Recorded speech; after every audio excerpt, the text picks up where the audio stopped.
Live at the Free Admission Studios, this is Jim Crashers with Joey the Bull, Dondo, Adam Woods, and Johnny Munoz. That's right. That's Johnny, right. King of the Cage, Johnny Munoz. Yeah, King of the Cage Bantamweight champion. My goodness, the reigning, defending. There's another acronym, but I fucking forgot it. Killing. Yeah, Killing it. anyway, The champ is here. the champ is definitely here. Sure. I'm here. Thank you, brother. Yo, what's going on, Johnny? Not much. I'm excited to be here. I'm glad you guys have me today. So I'm excited what we're about to talk about. We're excited you're here, right? Absolutely, yeah. Straight out of sequence, in case you don't know. Yeah. Absolutely. The man. Born and raised. Born and raised there. I like that. And lives there all day long, from what I hear, until he has to go to sleep. Oh yeah. Now, Johnny, where do you keep that shiny belt?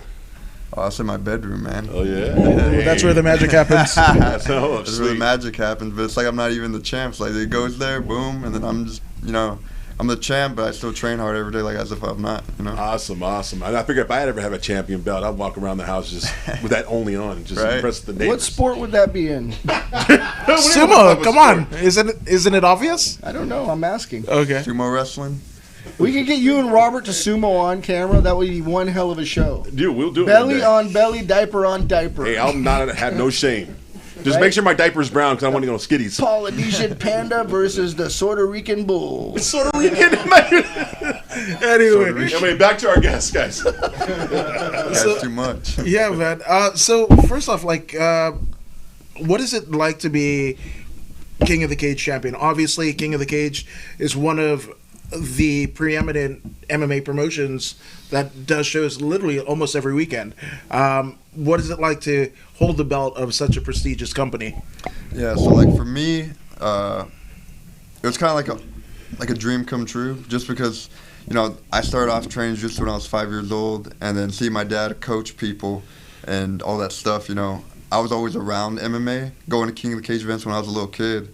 So I've always been around it, like been in the back, coming out with like my teammates, and I was just a little kid, just growing up. And then now, when I won that belt last June, it was just like, man, like it was just crazy to me, just because I was around it as a kid, this organization, and to finally have the title for that organization, and a respectable organization. Everyone is a licensed fighter there. You're fighting people that the commission got to clear. So for me, it was like it was a big accomplishment. It was a great feeling. That's tremendous. Yeah, absolutely. I mean, fighting people that are trained to kill you. Yeah, These are not average dudes you find in a bar. No, these ain't the guys in the bar. The guys in the bar, you could like smack them, they might fall down. Exactly. These guys are out to kill you. That's why I take this job serious, man. You don't train, that dude gonna kill you in there. So that's why I train hard every day. That's my motivation to train. I don't want to die.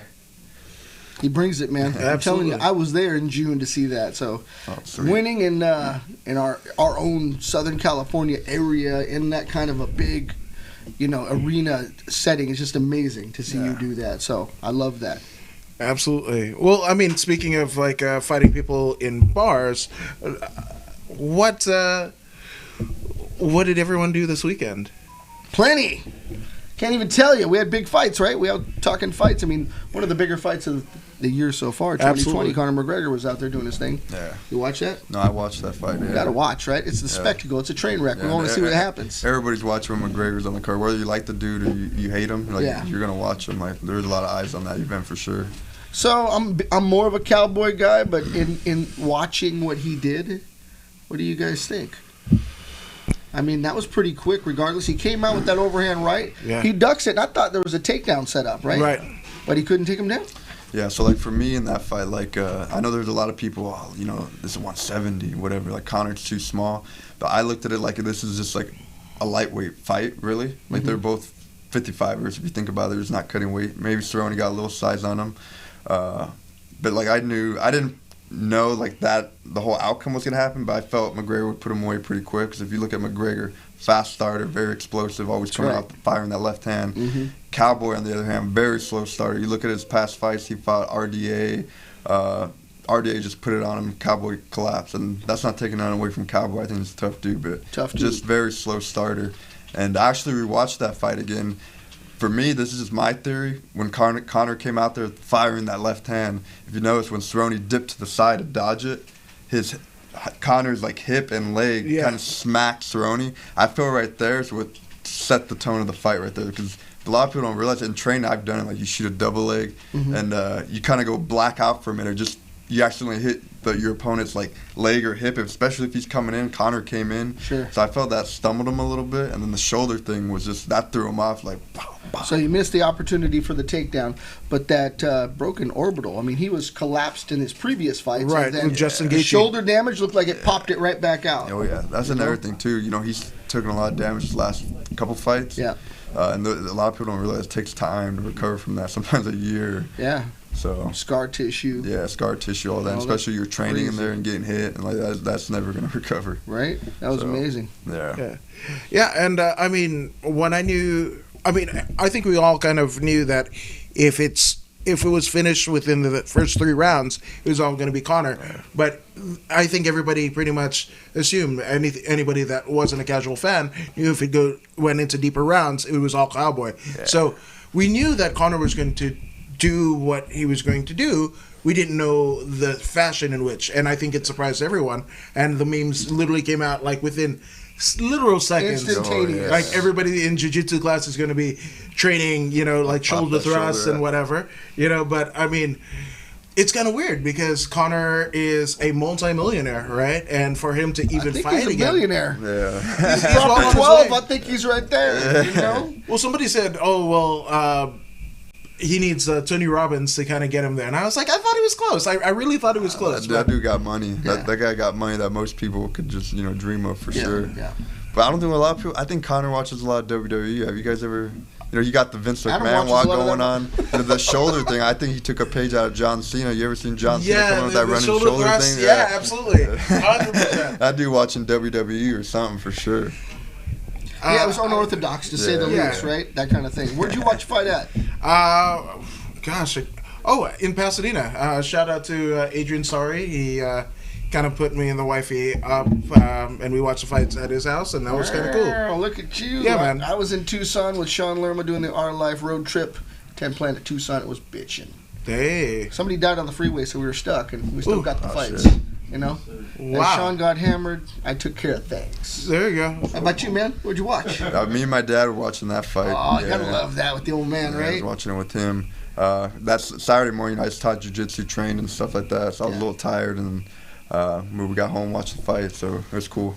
It's always cool to watch with your coach, your dad. That's a cool bond to have, because if he understands, not everybody's got a dad that understands the game, right? Yeah. Especially if they're older, they might come from karate or boxing, one of the disciplines that might make up mixed martial arts, but it's nothing where it is today, so they don't fully understand the ground and how to put it together. But your old man knows it. Yeah. That's pretty cool. Yeah, I think that's one thing that's important. I think that makes him a great coach, and not just because he's my dad. He understands all aspects of the game. We started off as a boxer, and got into jiu-jitsu, and just really big into blending the three together. And I think that's very important in MMA. Yeah. It's not a one-dimensional sport. Yeah. Yeah, it's interesting. We're getting kids now that are growing up, and they don't know that there's not a sport called MMA. Yeah, it's Right? UFC, bro. Right? I was actually there's a place in Corona, Winter Circle Athletics, Yeah. one of my sponsors. They do a lot of strength conditioning, physical therapy. And one of the coaches, this guy's like a MMA fighter. He's, you do UFC, the little kid. Yeah. You're in the UFC? I'm like, something like that, bro. Something like that. He'll get it. Who do you train with at the Winter Circle up in Corona? Well, there's a lot of trainers. There's like West B. Okay. Yeah. People you know, Joe? People I know. We have actually one of our machines in their facility that sells all their juices and stuff out of our kiosks that we have. Got it. Okay, yeah. And so we have actually one of my boss's kids. Joey's trains Juices. there. He's actually going to Oklahoma right now to be their next quarterback, be a Cowboy out there. Okay, yeah. They got a lot of football players in there. Yeah, they do a lot of things for football, for sure, in there. Yeah, sweet. That's a good spot. Yeah. There's money coming in for football. Oh, yeah. Right? MMA, I don't know. It makes me wonder. Yeah. Anyways, Adam, did you happen to go to the Rocky LA celebration for Hannah? Happy birthday, Hannah, right? We gotta wish her a happy birthday. Yeah, happy birthday, Hannah. A member of the fight community, right? Some of us were in Tucson and missed the party, but we heard it was wonderful. It was definitely wonderful. There was We saw definite pictures. luminaries of different walks of life. Yeah, I like that. Yeah, walks of life, walks of street. And in any event, there's a bunch of people there. I like when Adam tells the story. It's totally different than when I would tell the story. Oh, yeah, 100%. I would be in the dirt. They'd be like, Dondo's not coming to the next party. Yeah, so open invite. Ain't nothing secret. Yeah, that open invite. But what no, happens at Rock LA stays at Rock LA. Exactly. So shout out to Rock LA and the crew. Fun times. Yeah. So hell yeah, man. That was a good time. It looked fun, bro. Absolutely. It looked good. We missed out, but we had a good one too. There you go. Me and Sean were on a good one. For sure, man. I think we slept 4 hours.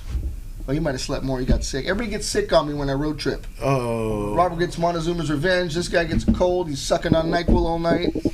There might be a pattern there. What's that? There might be a pattern there. It might be. It may be me. Yeah.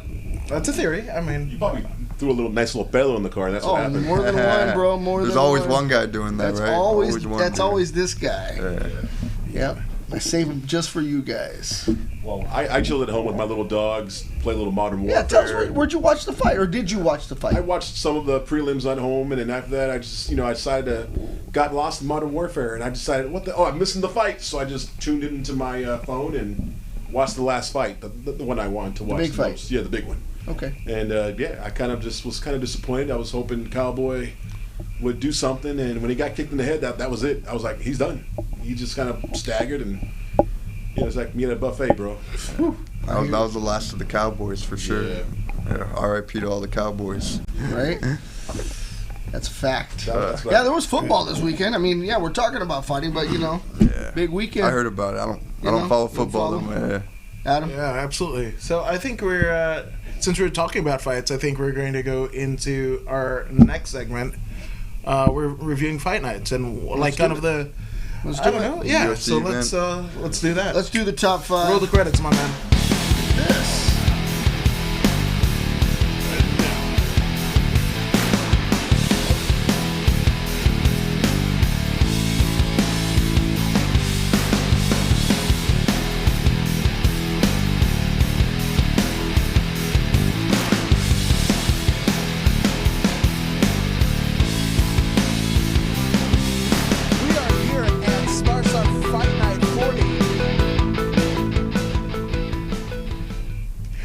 So, I guess the aftermath of UFC 246 was what's next for Conor. I think we could all assume that if you read up and looked at his interviews leading up to the fight, it looked like he wanted to fight 2 more times before the end of the year. And I think it only makes sense that both of those fights be title contentions. The 2 title belts that I believe that Conor has his eye on is one Jorge Masvidal's BMF title and a title held by the Nigerian Nightmare Kamaru Usman.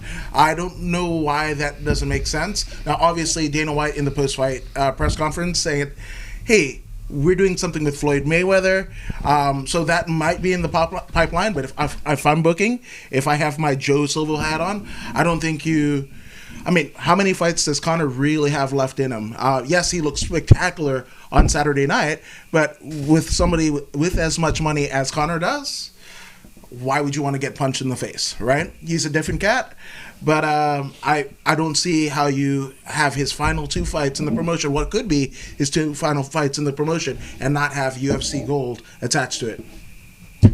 Your guys' thoughts? Yeah, so the dude got a lot of money. I just feel like with the Cowboy thing, it was a smart approach of a great comeback fight, stylistically and everything. Like I said, not taking nothing away from Cowboy, but I mean that fit perfect into his style. And I feel if you watch just McGregor's rise to the top, the opponents he has highlights over just stylistically just fit into his style. So, but for what's next is I don't know, man. I don't see him fighting Khabib next. I know Dana was pushing on the press conference. I think Khabib's just a bad matchup for him, period. Khabib's a beast. He's good at what he does. And stylistically, it just doesn't work out for Conor. Now, Khabib's fighting Tony and Ferguson. We'll see if that fight actually happens. I know they have a history of each other pulling out. 5 years of it not happening. Yeah. We'll see what happens. I mean, I hope it happens. It's a fight I want to see. But after it, if he does fight him in April, I know Khabib's the kind of guy that likes to take time off a little bit. He doesn't fight a lot throughout the year. So if they're trying to get that fight, I feel like, okay, you're going to sit Conor out a little longer. Okay, so we take that one. I don't think that's going to happen. I don't think he wants to fight Masvidal, in my opinion. He kind of seemed to avoid it a little bit. He kind of called out a bunch of people. Felder, that threw me off a little bit. So I don't know. I feel like the Masvidal thing's not there. I want to see it. That would be the best money fight. And then they always talk about, like, we could have had, who was at the time? Brock Lesnar, Fedor fight. Never happened. I forget what was another. At the time, Vanderlei Silva and Chuck, at the time, would have been big, even though it did happen. Absolutely. But it happened way after. Yeah, way after. So I feel like with Conor and Masvidal, I think they should go for it now. But they were probably going to do Masvidal and Usman. That's still good. Yeah, that's still good too. Yeah, for sure. And then maybe him and whoever wins after that. I don't know. Absolutely. And so I think, like you mentioned, with the Mayweather thing, it wouldn't surprise me if Conor does a boxing match. There's a lot of money for him there, and I know they've been in talks, Dana and Mayweather. And then I also see Michael Bisping tweet about he thinks Nate Diaz and Conor will fight the trilogy fight. So I don't know. So it's crazy. I don't know what they're going to do with that. It's a money fight. Yeah. We'll all tune in. Yeah. What do you think, Donda? About? What's next for Conor? Well, like you said, we actually don't know. I mean, I don't know if it's best for him to do something as, as tough as a Masvidal fight, even if it were offered to him, or Usman. Come on. Right. I mean, all those three guys, Khabib, Usman, those are just, I don't think those fit into Conor's favor. And he can't afford to. I mean, if he were to lose another fight, it might. I mean, he just won this fight. Yeah. But someone of his stature, he needs to make sure he wins. Why put it on the line? He's already done what I just wonder what's left to prove. When you go home and you go to sleep at night, what do you got to prove to yourself, right? Yeah. Unless you just love it. And if you love the beatdown, eventually you're going to get one. Yeah. Right? The MMA too, there's a lot of guys with egos. Like, we all got egos. Yeah, for sure. But I know, like, especially that at Iowa State, I think sometimes we need to learn to check our ego. And that's just everybody. Yeah. So that's the thing. His ego might get too big, and he might want to do that challenge. And I don't know. I feel like, but those fights are just, I don't think they're good for him. Well, quick finishes. I mean, all those things and all that money and all the things that led up to this moment. Yeah, you're right. Yeah. It can inflate a person. Yeah. And he's already highly inflatable. Yeah. Absolutely. So, I don't know what his choice will be. I don't think either of those are good options. I'd have been down the road myself. I'd have bought an island in the Caribbean. That's weird, right? Yeah, Fighting off hangovers. Yeah, absolutely. And his coach, John Canova, actually was like, within the last 40 hours, he was like, we're eyeing Justin Gaethje. I've seen that too. I mean, that's a great fight, but I believe Dana White said in the post-fight presser that even Gaethje is not a big enough name to draw. Yeah. So I mean, if you put Conor with anyone, I mean, it was Sub, but you're right about the Gaethje. Right. Gaethje's fun to watch, and I know there's a lot of people that were saying, like, Conor avoided him. Maybe he was. But in my honest opinion, I feel Conor sleeps Gaethje. Gaethje's fun to watch, but the way Conor's real tight. If you watch his angles, like, real perfect in the pocket, he's in and out. It's kind of hard to hit, very elusive. Gaethje's an exciting fighter, but I feel there's a lot of openings for that style, and Conor does well against that style. So I feel like if that were to happen, I feel Conor still sleeps him. Gaethje has great wrestling, but he never used it, Not at all. So. And you're right, looking back on Conor's fights, because, I went back and reviewed a few things like Eddie Alvarez. I mean, there's a guy that, at the time we weren't sure how that was going to go. And then with laser precision, you see Conor's movement. And you're right, he's super elusive. Yeah. And the strikes that he landed were devastating. Oh, yeah. They weren't glancing blows by any means. And put him on his ass a couple times in the first round. Right. I mean, I'm going back, but just to look at a younger version of Conor coming up, and then where he's at now, and clearly still has devastating blows. No, absolutely. That was definitely a masterpiece, the Alvarez fight. Yes. That was incredible. Yeah, I had to watch it again just to kind of see where he's at now and kind of gauge where he came from. So, you can see it all kind of unfold there. For sure. And obviously, this is all hypothetically speaking, because when you put the names in the hat that are kind of coming down the pipeline in terms of what works for Conor, a loss could definitely happen against Usman or Masvidal. Nothing against Conor. We've all seen his skill set. But the last time he lost, he took a 2-year sabbatical from the cage, right? That's true. So, as we all know, you especially, Johnny, the amount and the feverish manner in which the MMA and jiu-jitsu game kind of evolves, he might, yes, he's going to be 34, 35, but... Obsolete. Absolutely. So obviously, I mean, it's going to be fun to see what happens, but I'm on bated breath. I see him walking away with one other title before he calls it a day. Mm-hmm. Yeah. But how did he, just in case you guys know, because I don't know, how do you develop that type of, the superior type skill that he has in a place like Ireland without having a dad that's in the game and a superior coach? You know what I mean? How does he get to that? Yeah, I feel like he's a freak. yeah, I get he's that a freak. part. I think he was very determined coming in. He probably has got that determination back. Mm-hmm. But I know John Kavanagh was is a great mentor to him. Mm-hmm. But I feel Connor's just he's one of those dudes that he's obsessed with what he does, and you have to be obsessed with whatever it is you're doing in life to be able to see progression. Some people think, I need to go to the top. I need to go to Jackson Wink. I need to go to all these gyms. It's not that's not going to make you a John Jones. Like, what's going to make you a John Jones is you're never going to be John Jones. You got to be your own self. You just got to work hard, put the hours, be smart. Obviously, it's great to have guidance, and you just need to be a true student of the game, man. I feel like no matter what part of the world you're in, if you're a true student, you got people around you that look out for you, are actually out for your own interests. They have no egos, because I also see that there's fighters around the world where they have so much talent, but their coaches, great people, but just, they have very little knowledge of the game, or they got too much machismo. Hey, we'll fight this guy, we'll fight this guy. Yeah, I see it all the time. Yeah, I see people here, like their own dads, like cornering, like, or coach, training their own kid. Mm-hmm. We'll fight this guy, and just throwing your kid in there and fucking get slaughtered. Yeah. I've seen it. I know instead of building them up, teaching them. But I feel like if you're just a true student of the game, that's just you, your coach. You train hard, you're disciplined, and you take your job seriously. I feel like you could go far. Nothing's guaranteed, but I feel your chances are way better that way. Yeah. No, that's sound advice, and coming from Johnny, I mean, people should listen to that, because we see it a lot, and I see it even at a lower level. We see it at the amateur level. We even see it as even in tournaments. Oh yeah. You know what I mean? And then they blow something out, and it might ruin their career. So, at all points, you should be taking care of yourself, picking the right fights. Yeah. Really making yourself the best athlete you can be. So. Yeah. That makes perfect sense. There's no rush in this game. It's just like you start out. You just build up, get a name for yourself, train, learn every style, and this is MMA. This is not a boxing match, not a kickboxing match, not a jiu-jitsu match or a wrestling match. It's MMA. You got to learn it all. Yeah, and how to put it together. Yeah, exactly. Instinctually. Yeah, and that's the hard part, but it could be done. Yeah, absolutely.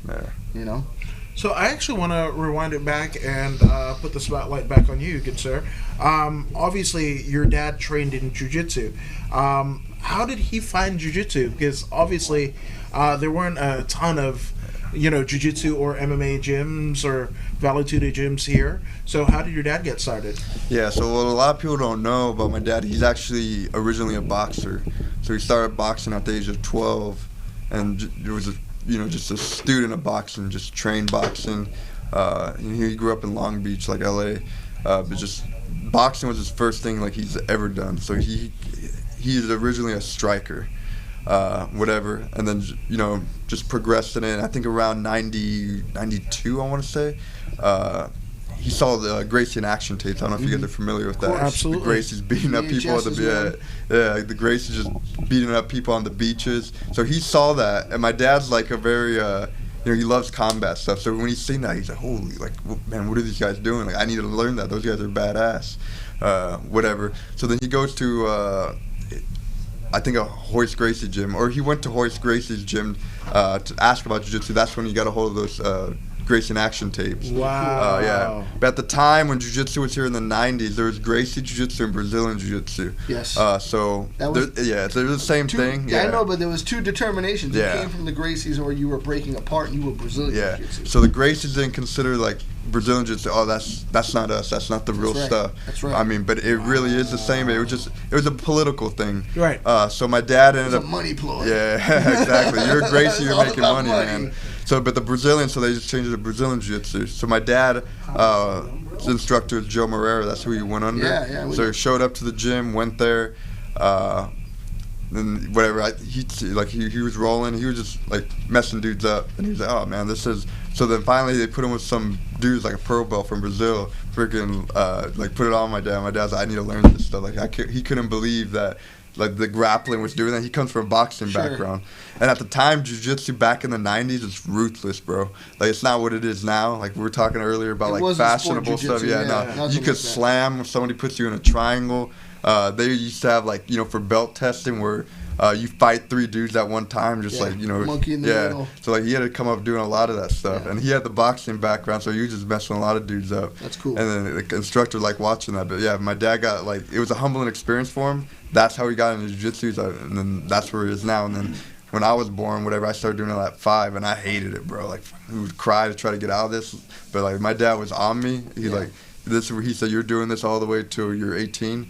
And the main thing you're doing it just so you can defend yourself, have confidence. A good dad. Yeah, and that he didn't care if I fought, competed. He didn't ask for that. He was doing this for exercise and self-defense. Build character. Yeah, and then eventually, I ended up liking it, and that's why I thank him ever since. Yeah, so. That's very cool. That's a great story because it's one of those essential things that I think as young men we need. Oh, yeah. Because if you don't have it, that everything else leads down those other roads. Yeah. But the discipline that you learn. Yeah, it's the discipline in jiu-jitsu. I feel like everybody should do jiu-jitsu. Yeah. It's one of those martial arts that it's very humbling. Everyone could do. Yeah. I think it's especially for kids and women, It's Absolutely. very important. Yeah, no, it certainly is. And you know what? Our producer's bringing up the next segment of the show.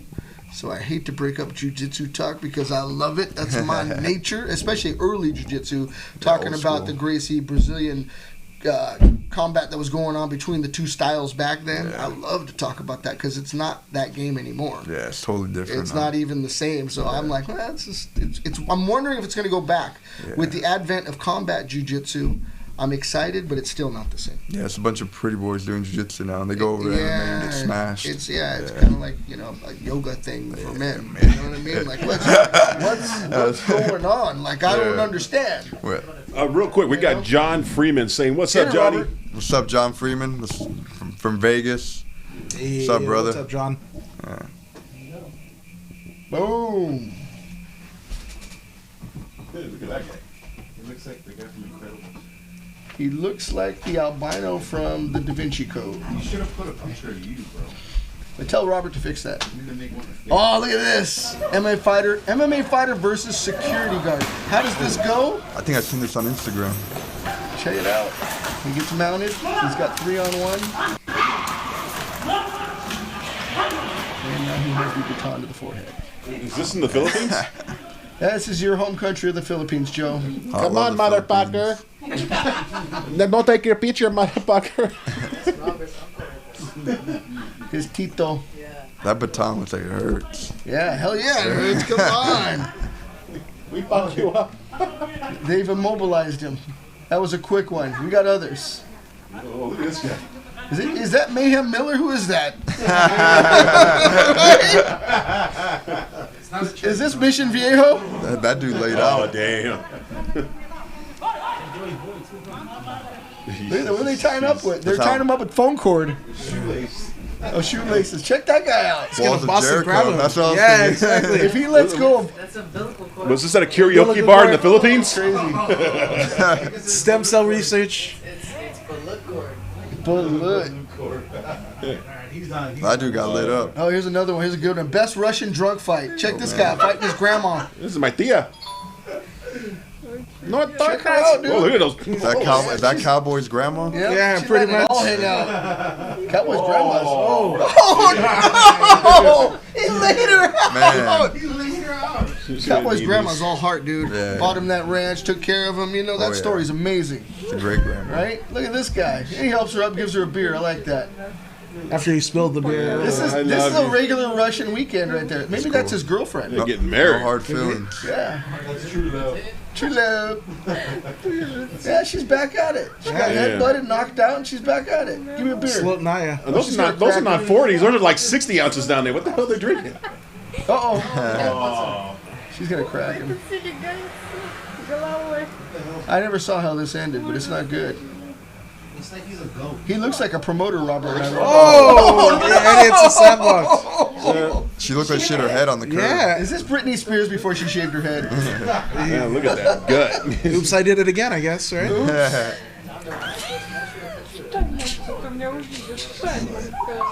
Jacob Parga in the house. One of my favorite people in the house. Thank God no one can hear Jacob. No one can hear Jacob Parga. Thank God. We used to be friends. But I'm scared of what she was just about to do. Yeah. Hey, now we're in the ring. Oh! Look at that! Kiss my kneecap. That's was the quick. MGM Grand Buffet, the face right there. That's it. We Big got another bar. one coming up.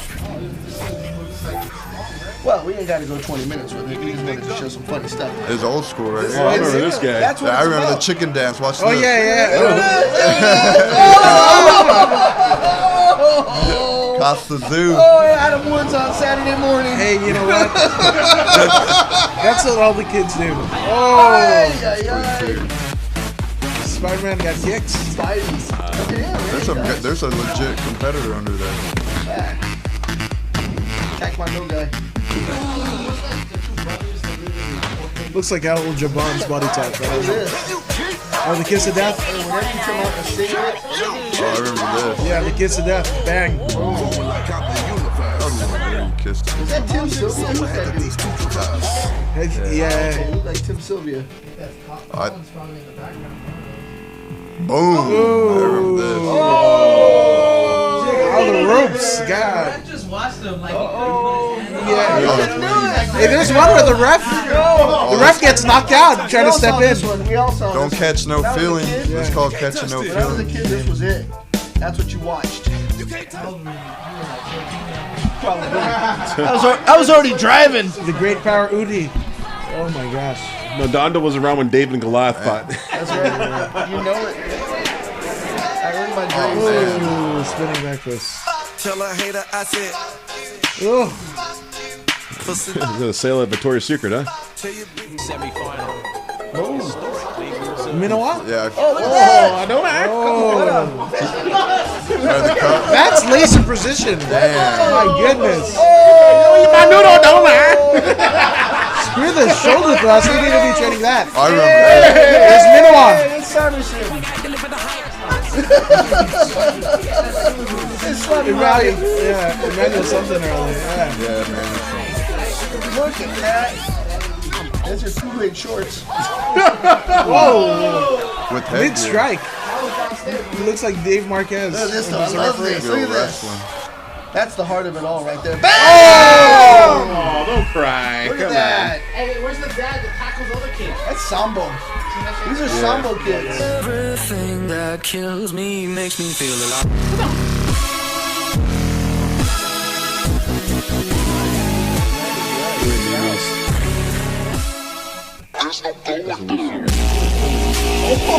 Is that the Joe Rogan one? No, that dude's dark.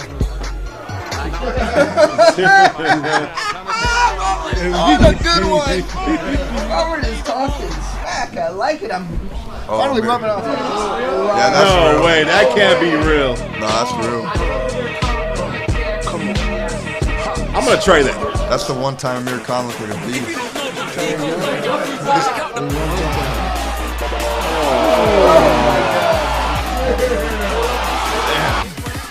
Why is that girl not in the UFC? Yeah. Wasn't a UFC then, huh? TRT Vitor. Gotta love That's him. Vitor, yeah. That's an 18-year-old Vitor right there. Look at him. Victor Gracie. Oh, I love this. I love this. Chris stuff. Pontius, the It's gonna jackass go right guy. through to his forehead. I know. it. RIP Ryan Dunn. RIP. That dude's dead now. Damn. That sucks. Who is? What's his name? Ryan Dunn? Oh, yeah. Yeah. Oi! Ryan is done. Oh no. Freaking Cobra Kai. Well, let me try that real quick. Oh. Oh, this is Kind of looks like Richard Miranda. This is straight out of Victorville right here. You kissed my girlfriend. I am from there. That's what goes on in the high desert. Oh man. That was a drop kick, right? That was a drop kick. Damn. He's sleeping too. Holding his He head. can't hold his head now. It's over. Oh, right in the huevos. I've hit a lot of teammates with that shot, so we're Really? 10 points. Really? I think I'm Sorry. sorry. That's called the egg scrambler. Yeah, exactly. Diamond MMA. You took my noodle. Boy, kids. Oh! Man, she hit a toenail on that one. Yeah, absolutely. Damn, these chicks, you don't see this in the Tastes like UFC. Fritos all day. That's Invicta or the regional shoe for sure. Okay. Yeah. There's your game. There you go. Adam Woods in the house. There it is. Masquerades. Wow. Yeah. Just go. Is that you, Dondo, in the mask? Hell yeah, I am. Banana hammocking like a We were mother. talking about helicoptering earlier. I invented it. I've seen you on a stripper pole. Oh, hell yeah. Smelling it. Don't talk to Sean Lermo about that. He's got terrible stories. Oh no. Oh, no. Better. All right, coming up next, we got Bull or No Bull with Joey the Bull. And he's going to come in with Johnny Munoz, and we're going to see what he's all talking about. So hold on one sec here while we So run my through name this. is Jennifer Rivera, and I am a new mom, first time. Am I staying here? It's the best thing that's ever happened to me, becoming a mom. So having a Let me know what I gotta baby do. and being an athlete, it really was something I had to work out. And I've been using the Our Life CBD products, and it's helped me a lot. It's helped me stay on the mat and continue. So, like, shooting more or what? And I made a commitment to myself, that I would get back to where I was. My name is Ramina. I am one of the junior therapists here at Massage Matters in Irvine, California, and I've been a therapist for 10 years now. Hi, I'm Ian Butler. I'm a professional fighter. I've been fighting professional for over 6 years. I've been fighting big organizations like Bellator MMA and Glory Kickboxing. So I'm really excited to incorporate Our Life CBD into my lifestyle for every recovery needs for me as an athlete, so my everyday use to perform at a very high level. So we got amazing feedback from our clients with Our Life CBD. It was very potent, and the results are very long-lasting as well. Just feeling good just overall. So yeah, I think I'm gonna just use it just throughout life, even outside of Massage Matters. I also get a benefit from it. I leave work feeling a lot more relaxed. My muscles aren't as tense when I'm working on the clients, and it's a win-win for both of us. My name is Jenna Soto. My son is 5 years old. He was diagnosed with Angelman syndrome at 15 months.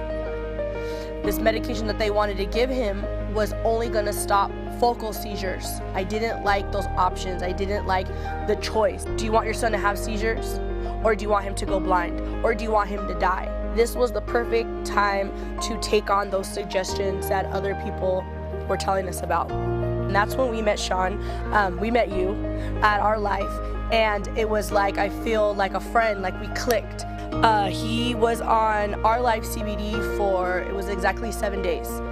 We had Cheerios, we had some cereal on his high chair, and I'll never forget it because it was like the best feeling ever, going back into the kitchen, and we see our son using his finger and his thumb, and he's like picking up the Cheerios and he's putting it in his mouth, and we're looking at each other, we're like, bro, he's never done that before.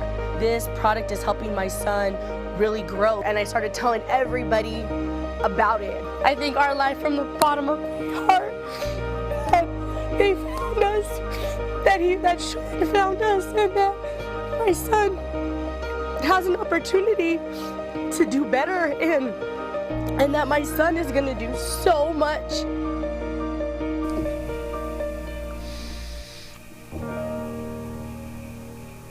From our life From our life From our life to yours. That's right, Joey the Bull in the house with Johnny Munoz. What's up, champ? How you doing? Good, man. Yourself? Now, great. Now, this segment's called Bull or No Bull. What I'm going to bring up 3 different stories about myself, but one of them's true. So that means people out watching social media land, please subscribe to Facebook, Instagram, to Gym Crashers. And the way we're going to pick these winners is that you got to subscribe to my channel and tell me, hey, Joey is we think story 1 is true, story 2, or story 3. And if I select the best winner out there and gives me like some love, then we will throw you a free Jim Crasher shirt. You want to throw a Jim Crasher shirt on the spot right there if you have anything? It's coming right up. Give me a second, Joey. Anyway, so basically, this is what's going to happen. Ready to hear some stories? Let's hear it. And these stories are coming from me. Story number 1. Back in the mid-2000s, I was at a boxing event at the MGM Grand, and I was with my brother. We had a VIP, total limo service, red carpet, hang with everybody else in the whole situation. Well, after the fight was done, we left, and we noticed a lot of celebrities were hanging out. We're like, oh, shoot, this is crazy, because here I'm young. At the time, I was about 220. I was boxing and had the bleach hair going on. I mean, I had it way before Dennis Rodman or Tito Ortiz. I thought I was a tough little ass, with the tattoos, with the flame shirt, And next thing you know, I see a circle of security walking around with somebody. My brother's like, who is that? I go, I don't know. So I for some reason, managed to break through security. And next thing you know, it was Mike Tyson. I was like, holy Mike Tyson. God dang. So what happens is Mike was going up the escalators. I went up with him. And of course, I decided to say, hello, Mike. Hello, Mike. And I go, Miss Tyson, I've been following you since I was young. I played the video games. I watched all your fights. I go, I'm training in boxing myself. And honestly, sir, it would have been a great honor to fight with you. And I guarantee it'd be a great fight. And put it this way, I guarantee I'd probably win too. And he looked at me and he's like, young man, you have some balls, but it was an honor meeting you too. And I was like, he shook my hand, and I was just like a kid in the candy store. I'm like, holy shit! I just told Mike Tyson that that our fight would have been great, and that I would have beat his ass. So that's story number 1. Me telling Mike Tyson that I would pretty much dominate him in the ring. Story number 2. This takes place back in the mid 2000s at the Hard Rock Hotel in Las Vegas. Of course, I was working for a certain celebrity at the time, and we had a balcony room that looked over the pool. And here, I'm drinking my ass off, doing whatever, you're in Vegas, you do whatever to make things go off and go crazy. Well, somebody dared me and say, hey, Joey, show everybody the helicopter ride. So, we were not that far away from the pool. We were about probably 3 stories up. So I was like, what the hell? So I stood on top of a stool, took my pants down, and started showing everybody the helicopter ride, if you know what I mean. And I was like, whoop, putting the pants back on. Next thing you know, 5 minutes later, we get a knock at the door. Hotel security, blah, blah, blah. I'm like, oh, fuck. So I'm tripping balls. I'm like, why are they here? Did somebody rat me out? So what happened was security comes through. They point at me. He's like, hey, sir, we have somebody that matches your description saying that you're out there whooping out your stuff. I go, what are you talking about? He's like, yeah, helicopter ride. Something like you're doing a helicopter spin. I go, what are you talking about? I go, in order to do that, you must have a really big one. I have a very small one. So that's not going to work. Story number 3. Back in 97, like I said, I used to train a lot back in the day, and I was training at the LA Kickboxing of Tustin. At the time, you had you had Coach Colin from Team Oyama. He used to train all of his boys there, from Tiki, Razor Rod McCollin, Tito Ortiz, Tank Abbott, name other few fighters. This, like I said, this is back in 97. And so I go in there, I'm training, and of course, Colin's like, hey, Joey, I noticed you're boxing, because at the time, I hated MMA. I was all strictly about boxing. And he wanted me to train and spar with Tito Ortiz. So I was like, all right, cool. Let's see what happens. Because I know Tito's game was more ground and pound. I know I can probably do a lot better in stand up. So within the first round, I pretty much laid him out. And that was it. That's all my stories, folks. And these are all 3 stories. Once again, one of them is true. But like I said, subscribe to all of these channels. So one of them's true, and from free admission to Instagram to YouTube, even my Instagram, and then like the way I'm going to do it. Number 1, story about Mike Tyson saying I'll beat his ass. Number 2, getting almost kicked out of the Hard Rock Hotel for showing off the helicopter ride. And story number 3, laying out Tito Ortiz in the first round of the sparring match when I was young and handsome and weighed about 210 pounds. And the winner of these, the winner will get one of these cool shirts. Can we show the shirts, Robert, real quick? Yep, you're buying it. There you go, folks. Look at these beautiful shirts. So the winner will get one of these shirts, and all it takes is you guys subscribe on all of our channels, especially my channel on Instagram. You find me at Joey the Bull, and you tell me what story is true. 1, 2, or 3. And then from there, I picked the best answer. And like I said, and unfortunately, the rules, the way it goes, no family or no personal, well, actually no family can win, because a lot of my family heard these stories. I mean, I'm one of those guys that tell stories. My wife is tired of hearing all the stories. She knows everything about me. And every time we go anywhere, she's like, "You're telling that story again? What, the one about Mike Tyson or Tito Ortiz or the Hard Rock Hotel?" But anyway. Did you know about that butterfly in your butt crack? So what do you think? I mean, so one of these is true. One for of sure. these is true. So can you figure out in your head what story you think is true? I'm leaning towards story 2 or 3. Not Mike Tyson, huh? No. Hey man, Mike Tyson. I think he would have reacted. Yeah, he would have laid him out in the elevator. Let's be real. But next week, folks, I'll have more stories. Believe me, and these stories go crazier than the ones I told today. Oh man! All right, so I'm gonna go with knocking out Tito Ortiz, because I do think that is possible. I love this guy already. I love this guy. We'll give you the answers tomorrow, so everybody subscribe, please. Next Tuesday. There you go. I'm sorry, producer. Like you've been hit the head too many times. That's why I tell people. Back in the day, dog. I was like, I'm telling you, man. I was the greatest thing ever. I never became pro or amateur, but I was everybody's favorite sparring partner. Put it that way. He was Butterbean Stuntman. This guy, Butter. You like Butterbean's nutsack. Anyway, this is Joey the Bull signing out. Coming back with Jim Crashers and a few. See you next week. Hey, so which one's true?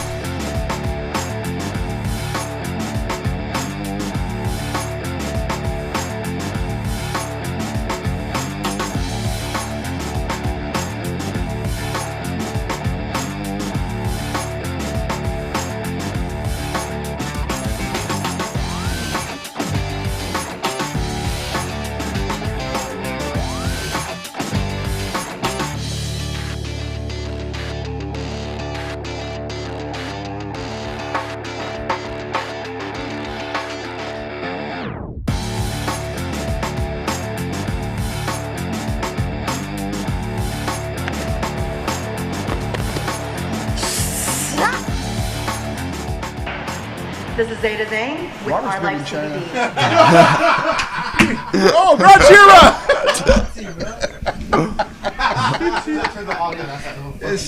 It's Robert's big in China. Oh, he's famous in China. He's the Polynesian panda. Yeah, right? He's the panda. He invented a jiu-jitsu move called the Panda Express. He smothers you with it. I'm serious. How does that go? It starts with the pandemonium. Ask him. He can do this. Real heavy on close guard. That's what it is. Oh, Yeah. he's heavy in mount. I'll tell you that. I think our Heavy on that LSG shit. Right? I think our guest is shocked about the stories right now. He's kind of just calming down from all the great stories. Try and digest all that in. That's So right. try and take it in, It's shock and awe for this guy. Yeah. That's a lot for a human being to take in. Hey man, I wanted to question Johnny a little bit. I mean, we talked, and one of the things that I thought was badass about his family, man, aside he just talked about his dad, but also your whole family are all black belts, right? Yeah, that's correct. I mean, and not only that, I think it's pretty cool, but they're all Mexican black belts. Yeah, This guy. What I'm saying that because the LBA member. Hey, well, when you think about it, it's kind of badass, because when you look at generations like you guys have, most families like that are Brazilian families or came from that kind of a background, but to be Mexicans from from Southern California, man, and have that whole cool. family, I think that's so badass. When I learned that about you, man, I really thought it was badass, man. No, it is definitely unique. It's already a rare thing for a whole family to be black belts. You'll get it with the Gracie family. They're from Brazil. Sure. In America, I don't know. I heard there was one other family, but I think it's only a dad, a mom, and a son. But it's not. There's no daughter in there. So like in America, like that's the four of us. My cousins, who are practically my brothers, we're all black belts, and we're also Latino. We got to be for sure the only Latinos that are all black belts, because I don't know any. So if you guys know any, you gotta. Yeah, Sean was very proud. I witnessed it the other day. He was waving the Mexican flag, selling elotes the next day. Elote! It's a generalization, damn it. The only problem is I didn't have him for very long once Joey saw him. He ate all the elotes. That's probably true. That's probably true. That's no bull. No bull. So going back in jiu-jitsu families, we have the Gracies, of course. The Machados were cousins of them. Yeah. Right. So they're all, I would One think, family. up there as well. I don't know about the ladies, though. One thing about those early days is the ladies didn't train. And I talked to Rose Gracie about this, and she's like, yeah, we weren't encouraged to train. Yeah, I don't think it was a big thing for females to do. Yeah. Like I said, I think a part of it too is it was a very violent sport back then. There was a lot more. There was no rules. It wasn't a sport like it Sure. is now. Like now, it's a sport where everybody could do it.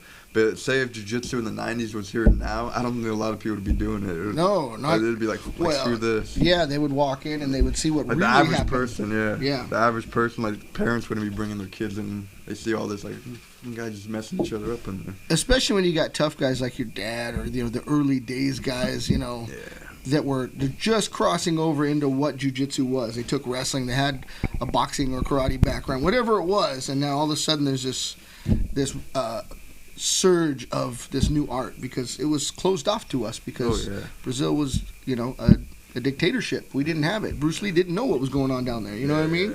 That would have been cool if we'd have knew earlier on.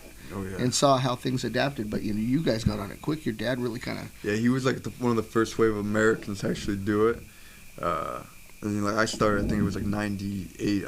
I'm 26 years old, but I started there young, and then been doing it ever since. So, it's awesome. You don't know how not to move correctly, I bet. Yeah. I get out of the bathtub with the technical lift. Yeah, if I could get myself out of the bathtub.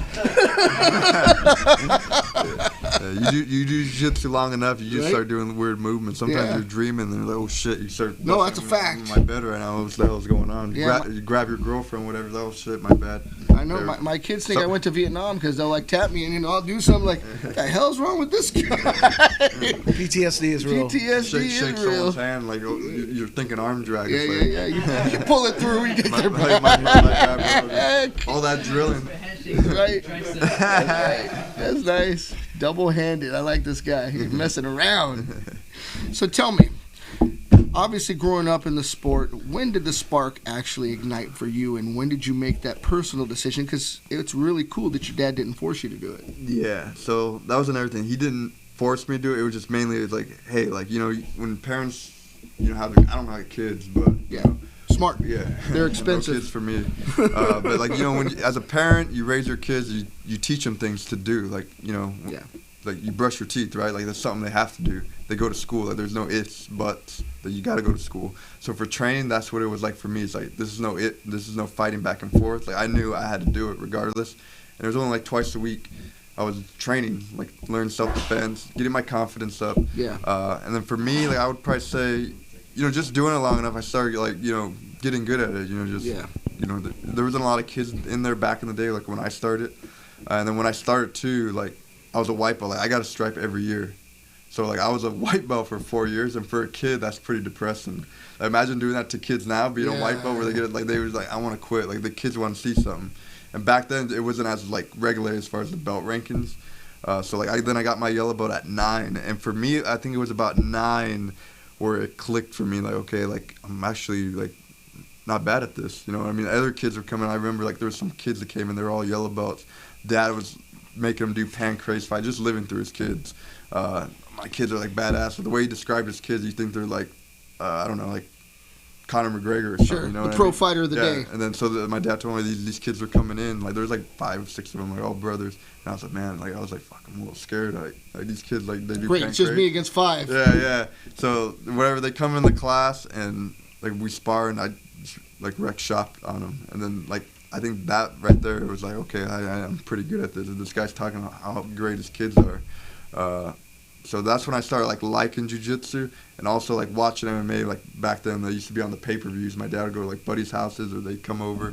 And for me, like what really sparked me watching Pride fighting. Yeah. Just watching that, it was like ruthless. very dynamic. Yeah. Watching Rampage slam, knock people out. Mm-hmm. I remember him and Sakuraba fighting. So like when I seen that, I was like, man, I want to do that one day. Like it just seemed so like exciting and fun. And my dad was just like, hey, you need to just do jiu-jitsu right now. Learn to do jiu-jitsu. Like you can't fight. You're a kid, whatever.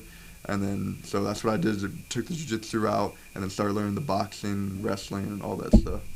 It probably made sense to you because what it takes to slam someone, what it takes to take someone down, And then, obviously no ground and pound, but to put them on their back in a position where you could pound them out, you understood it already at 9 years old, which is not normal for a 9-year-old. They just, they do the flurry, right? And you pick your shot. Yeah. So you knew. Yeah, and that was another thing, too. I feel like when I started jiu-jitsu, it was still in the older phase, where it's like, where now it's very sporty. A lot of stuff you do, it's tough to transition that over to MMA, which I learned all that stuff too. As I was competing blue belt juvenile, I got purple belt. Like, I've competed with the Meow brothers, a lot of top level dudes. Yeah.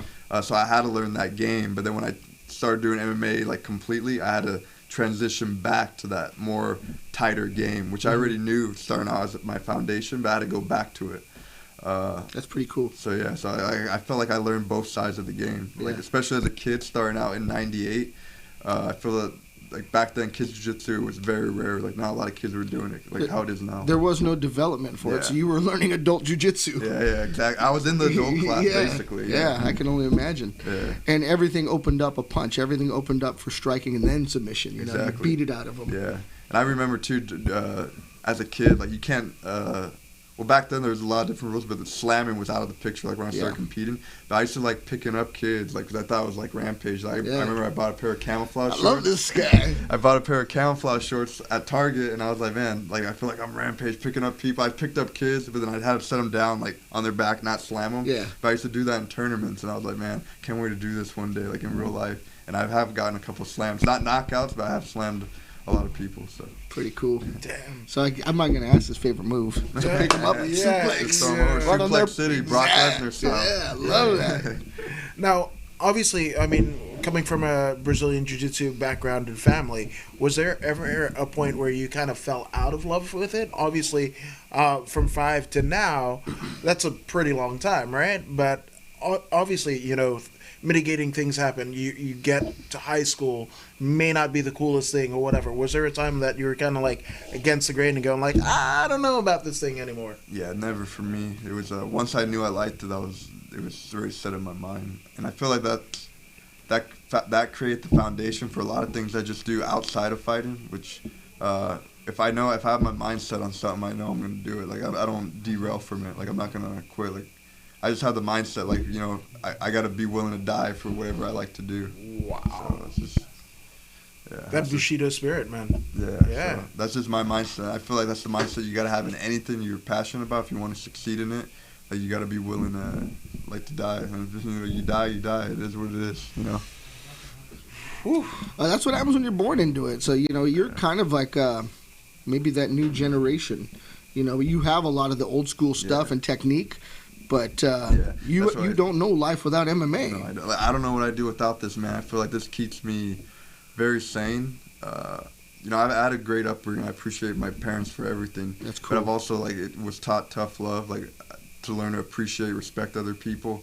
And, like, my dad never pointed a gun in my head, like, hey, you got to do this. Like, yeah, he's giving me the foundation. But at the end of the day, I'm the one that has to wake up in the morning, get ready for training, do all that stuff. Like, no one tells me to do it, and I just go out there and do it because I just love to do it. I have passion for it. So, and I'm definitely, like, I would say in the new generation, but I've been in this game a long time. I am a part of the new generation, but I've been here so long. Just a lot of miles already. I'm 26, but I've seen a lot. I've seen all stages of, like, fighting different generations, and for me, like, I've been here a long time. Just the rules just change, every time. So I've been here. I'm a veteran of the game. Yeah, for sure, and it shows. Yeah. You're a different kind of animal when you step into the cage. Yeah. There's a focus that I don't see a lot. I see, you can witness the adrenaline dump. You can see people that just aren't comfortable. They're not themselves. Yeah. And maybe it takes a punch or two and then they're in the game. Oh, yeah. But something happens when you step into the cage, and it just seems like you were born in a cage, man. I'm serious. Yeah, no, I appreciate that, man. I feel it when I'm watching. I'm like, man, look at this guy. The more I get in there, it gets funner and funner for me. Like, so just cool. From the beginning till now, just every time I'm in there, I'm just like, man, I love this. I love it. And something about the hometown crowd when you're in Ontario, California, and this dude steps into a cage, dude. I love that That's arena, a vibe, man. You know, that arena's so Citizens big. Bank, Hearing you people know, screaming there, right? that just pumps me up so bad. It's the man. Hey, I wanted to ask you too, Johnny. One of the things that I noticed interacting with you and your cousin Alan, man, is that you guys keep each other in line, and it's awesome. It was awesome to watch you guys together, man, because you watching out for each other and what you guys eat. I mean, if you guys see these guys interact, I mean, Johnny's going over there and checking the food that he's eating because just so you guys know, when we went to Monterey together, Alan went with us, and a month later, Alan had a fight, right? So he was kind of cutting weight and getting ready for the fight. So Johnny was watching everything that he ate, making sure, I mean, they were going on runs. I just think it's awesome, man, that family bond they got together and how they can kind of play off each other or kind of watch out for each other. They constantly got somebody checking them. And the great thing is there's zero ego that I saw there at all. And that's what is badass, because I see, when you see that with people, you know, people get butthurt like, oh, what is he doing? But it's just all love with you guys, man. I think it's awesome. You're dynamic in your family, bro. Yeah, it's really cool. I appreciate that. If you guys don't know, Alan Superglue Martinez, my cousin, but we say we're brothers. Like we have a brother bond. That dude's he's a monster. He's a monster. Yeah. Well, obviously, hey, bro, he's working out with you every day. Yeah. You know, so I mean, you guys, like I said, you guys kind of play off each other and watching how you guys. I haven't even seen you train, but just seeing how you guys interact with each other and watch out for each other, looking out for each other's best interest, man. That's not many people have that. Yeah, no, you always need someone to keep you in line, regardless. Even if it's a little push, and I feel like me and him, like we keep each other in line, whatever it is. And so just, you always need someone to do that for you, you know what I mean? Just always. You're lucky if you have it, bro, and you have it in a family member that's so close. That's really cool. Yeah, so I mean, it's cool. Like, we grew up, like me, my sister, Thalia, and then his brother, Robert, like, we grew up together, training and all that stuff. So, like, we have a really tight bond. So, it's cool. That is really cool. That's awesome, man. That's good. I'm glad you brought that point up, because coming from a family that are all black belts, gosh, you always have like family things. There's relationship issues. There's all these things that make the dynamic of a family, but your family's different. You guys can take it to the mat, throw gloves on, fix things real quick, right? Fix it up real quick, then we'll be My cool family, after. you get stabbed with a fork over there, they're doing it right. Yeah, it's basically. Pretty cool. Yeah. Now, when you're in training camp and obviously getting ready to step into the cage, like, what fires you up? I mean, is there a particular ritual that you do, any music that you kind of get into to get you zen and in the fighting mode? Is there anything that you dig? Or, I mean, even after the fight, like, what do you do to relax? Like, yeah, like, so for me, I don't know, I visualize a lot, like, what I'm going to do in there, and I feel like, you know, that just sets me in a tone. Of course, music's great, like, I listen to all kinds of music, but I feel that gets me in the zone. But I just visualize myself going in the cage and just, you know, putting a hurt on my opponent. And I respect my opponent, you know, but like when we're in there, it's like we're out to hurt each other. It's a sport, but I mean, the reality is, like, you know, that dude's out to hurt me. You know, I can't have no soft spots for him. So I just get pumped and, you know, just... For me, what motivates me the most fighting in there is I get to display art, because this is a martial art. Mm-hmm. We're displaying art out there. That's why, like, I train every discipline. I want to be able to show, like, my art, what I'm good at, my skill set, and hearing the fans go crazy is just motivating. And then, you know, after the fight, you know, I'm back to training right away. I don't take time off. I just really just get back in. I might take a day off. It's just hard for me. I can't stay off. Like, I got to get back in. See what I need to work on, and you know, I might go on a week of just a purge of just eating food, but lately I haven't been doing it as much. Because one time I did it, and I was like, man, I told my cousin Alan, I don't like the way I feel, man. Like, you know, I just want to be able to eat good, because when I eat good, I train better, I perform better. So I was like, yeah, so like, I don't know, after my next fight, I might not even go on a pizza binge, In-N-Out and all that. I just get back to the drawing board, you know. What's the number one thing after the weight cut? You get to the weigh-ins, you're done. So after the weigh-ins, I'm still on the diet. So, like, you know, really? Still clean. And then, so I remember, like, I make weight, but I got to fight the next day. So I need good food source, because that's my energy. I'm going to... Smart. Yeah, show out. I don't hear that a lot. I hear ice cream right away. I see a lot of dudes, man. Me and my cousin will always look at you like, this dude. Like, there's, like, people eating pizza after the weigh-ins right there. After. It's like, you got to fight tomorrow. Like, if you know, in a fight camp, typically a fight camp's like, what, 8 weeks usually? 6-8 weeks, yeah. So, and then you're eating a certain way. you make weight, and then right away you're putting that in your system, and it's like you got to fight the next day. You know, after your fight, you eat that stuff. That's why, like, you know, you don't feel right because you've been eating a certain way. But then you eat all this stuff. If it tastes good, but then you don't feel right because you got to adapt to it. Your body needs to adapt. So you do it the day before your fight. You're not giving your body enough time to adapt. Your body's focusing on digesting this, and you have no more energy to freaking throw putazos, you know? That's pretty interesting. You're absolutely right. Yeah, it'll jack you up. Yeah, real quick, we got Jose Luis Perez saying, "What's up, Primo?" There he is, Jose. ¿Qué pasa? Jose Luis Perez. Got a lot of cousins out there. Oh yeah, I got I like it. Oh yeah, you know what? What about any other strength conditioning? Are you doing any other strength conditioning as part of your regimen to train? Yeah, I mean, I do a little strength and conditioning, but for me, it's mostly just training the gym, man, on the mat. Like, most of my time spent on the mat, and I feel like that's one thing a lot of people.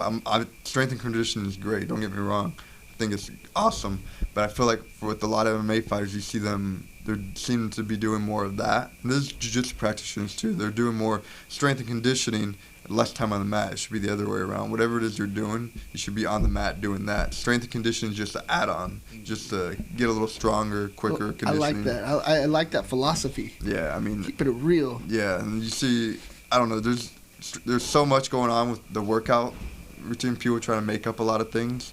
Like, I see so much stuff on Instagram. Trainers, like, they're making up so much stuff. It's like, it looks cool, but it's like, man, like, what is this doing here? You know what I mean? Like, I don't know. It's becoming gosh, they're really incorporating, and I don't know if Fight Camp gave way to CrossFit or CrossFit gave way to Fight Camp, but Fight Camps are incorporating more of those kind of things, you know, and I don't know that it makes you a better fighter. Yeah, I mean, I do recommend like doing a little strength and conditioning, but I think if you're doing it every day, you're doing it wrong. You're gonna get prone to injury. Your muscles are tightening up, and you gotta do wall work. You gotta strike. You know, you need those limbs loose and flowy to be able to perform for mixed martial arts. But if you're gonna do strength and conditioning, I'd maybe like recommend like twice a week or something, 3 times. But I know some fighters do it every day, but I also know those fighters they get injured a lot. So bringing up wall work, you know, Holly Holm fought over the weekend, and we saw her repeatedly press her opponent up against the cage. Raquel Pennington. Raquel Pennington, absolutely. And it just seemed like Raquel had a hell of a time getting her off the cage. Or getting off of her. It just seems like that's something that someone that doesn't want to go to the ground is going to practice a lot more, you know, because Raquel doesn't like going to the ground. She's a striker. But she just couldn't get her off, or she couldn't shake her off. Yeah. And I think she would have done so much better if she just kept her at striking distance. Striking distance, yeah. And you know, clinching is a whole different game, man. Yeah. That's an art in its own. Everyone thinks that, you know, it's just here, upper body, but no, there's an art to it. And, I'm, like, seeing it a lot, like in MMA, a lot of guys forcing it, you know. I just see them and they're tensing up their muscles and wasting energy. Yeah, you could get tired if you don't know what you're doing in there. And that's the thing. I see a lot of guys, they tense up in there. They're just using all power, trying to move their opponent. And then, like, their shoulders, you could have, like, I've seen guys, you know, have shoulder blow out in a fight because they're just so tense here. And then you get back in the striking range, you throw a punch, and then your shoulder goes out. But there's definitely a technique to that wall work stuff. Absolutely. Yeah, cage work is important, cage work, you know? Now, I guess on the other side of, you know, being on the mats versus on strength training, we just saw Cub Swanson compete at Quintet. And I was there. Yeah. So, I mean, how was that impact? Because obviously that's kind of your theory in terms of fight camp. So seeing that happen to Cub, you know, where he's probably going to be out at least a year, you know, from his fight career. He's the head of household. You know, there's a lot of not just socioeconomic deals, but I mean emotional stuff, right? Yeah. So, I mean, how did you feel about that whole sitch? Well, I mean, he had a fight lined up, right? I think so. Yeah, absolutely. Yeah. So I don't know. For me, it depends. I don't know what they were paying. If he was getting paid for that, it might have been. I don't know. Right. I'm assuming they got paid for that. Yeah. I think they do for those for big events. So I don't know how much he was getting paid, but I know everyone's circumstances are different. Maybe you make an extra few bucks. Hey, I'm in Vegas this week, whatever. Easy money, just doing a grappling match. I know how most MMA fighters think, especially they're doing MMA. They think, oh, just do jiu-jitsu tournaments. You know, I'm not going to get punched in the face. I'll make a few bucks off it. I can tap. Yeah, whatever. But yeah, in that case, I don't know. I mean, you could always get hurt, especially when the heel hooks and all that stuff's involved. Absolutely. And especially that was who do you go with? Jake Shields. Jake Shields, yeah. Which is destroy your ankles. Yeah. Huge compared. Yeah, and there was no weight class Right. in the team thing they were doing. Like there was I think Sean O'Malley went with Hector Lombard. I was like, oh man, like, and at one point I was like, imagine Sean O'Malley goes with who's the other guy on the other side? I forget. There was a big dude. It wasn't Rumble. They were on. Or was it Rumble? I don't know. It was just mass dangerous. You know what I mean? Yeah. Especially a lot of mismatches. No, he wasn't on there. Yeah, there's a lot of So I mean, it's risky.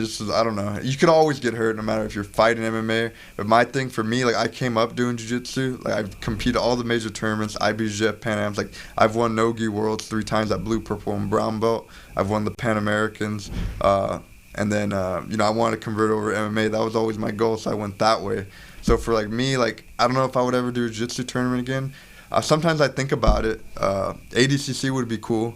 But for me, I was like... That'd be cool to see you do that. That's top of the food chain, so... Yeah, so it would be cool. Yeah. That would be cool. Yeah, combat's cool, but I feel like, I want to punch someone in the face, and I don't want to slap someone. I just want to... there's a transition for open hand. It'd be hard for me. I'd forget, I think. But you know what's badass? The Pearl was badass. She, like that, her Oh, fight man, was just, yeah, that was... Wasn't that one of the best fights? I felt bad for that chick. Well, that chick, too, her coach, the dude from Mexico. Well, they were both from Mexico. That dude that got bloodied up. Yeah, I was like, man, like, that was... I felt bad for that dude. That dude didn't see that coming at all. That was terrible. Are they producing high-level jiu-jitsu guys in Mexico yet? Have we got anybody that we can point to? Brandon Moreno's pretty solid at jiu-jitsu. Yeah, that's one thing, too. You bring that up. Like, for me, I'm Mexican-American, born in California, but I have a lot of family in Mexico, different parts. But for me, like, I feel like whatever it is you do in life, you should always give back somehow. And for me, one way I want to give back is, like, to just do seminars out in Mexico, teach jiu-jitsu. So cool. I feel like, Mexico, they got a lot of talent, but I feel, they lack certain little things. And for me, like, I want to be able to, like, help them. And, I can't create magic, but, like, I could give them some input or something. Like, sometimes all you just need is someone to address you a certain way, and it might just click. You know what I mean? You'd be surprised how one person could start a fire, and coming from your background, that might be just what they need. You know, so don't second guess that. Just do it. Yeah, and they're warriors. They're they got a lot of heart. Oh, for sure. They'll go in there and bang it out. But I feel like their grappling needs to be. Like Eric, of course, in the United States, we have a lot of stuff here, so it's easy for people. There's so many people here. Especially California. Yeah, California's like everybody's moving here. But I feel like in Mexico, like it would be awesome to get them up to par, so where we could like be on the same, pattern as far as like learning. More people to fight, right? Yeah. But culturally too, they have to overcome the grappling part. Yeah. It's easy to grow up knowing this is tough. Yeah. It's a whole other thing when you're locked up and you're like, don't lock up with me. And I'm seeing some of them are getting better on it, but it's just you just need to keep growing and stuff. And I want to be able to like to share that knowledge. Like I was in Mexico. In Tepic, Nayarit, I have family out there. I actually got to train with Marco Polo Reyes. Really? A super cool dude. Like cool. that was a super humble dude. It's one of the nicest dudes you ever meet. Got to train with him, and was teaching a class over there too.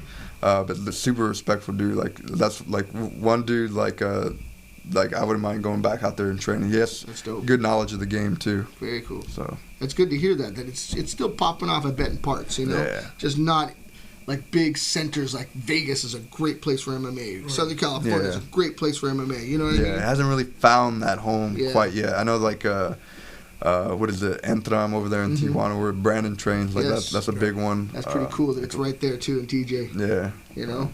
But Combate is also bringing it, to Mexico. Absolutely. Yeah. Well, it's kind of funny because this was the instance of when MMA Events Inc. went down to Belize, right? And you literally found guys and girls that were literally watching YouTube and training, right? So the passion was there. You gotta learn somehow. Yeah, the passion was there, but, there wasn't anybody to kind of build that foundation, the foundation that you had through your family. Yeah. And, I mean, it's not necessarily a hotbed, and especially in the instance of Mexico, where historically it's been a boxing culture, right? Yeah. It's a boxing culture so fact. Yeah, so I mean, even to introduce that whole mindset, I mean, it's almost like they thumb their nose at going to the ground, right? Yeah. So it's still almost new over there, so they just think, oh, it's just like puro putazos. Are they luchadors? You know what I mean? Are they gonna put on masks? Right, exactly. Yeah. That's so what they, you know. it's a new culture, and then like a lot of them, they don't understand the ground thing. Like you ask one of my uncles over there, like, what is that? Like that looks weird or whatever. Why would you be on top of another man on the ground? Exactly. And they think this is fighting, but I mean it's growing, but I mean it's gonna take some time. It'd be cool to see them up there, you know. Try to teach them the guard. They're like, this is not guard. This is something else. We call it something else. It's a fact. Yeah. Lux. There's a show out there. Lux is growing. It's a pretty popular show in Mexico too. They got some talent there too. Right on. It's cool to see. Yeah, I saw a place in Cancun, Predatoria something. I forget, but it was bitching. Like they were going at it. They were like predators on. Oh shit, they're getting down. Oh, I thought it was like To Catch a Predator. I'm sorry, dog. You had to be kind of using. I was on that show. I'm like, where's Chris Hansen? Should I run? Some wine coolers and pizza. Wow. Okay. Yeah. Joey luring him in. That's weird.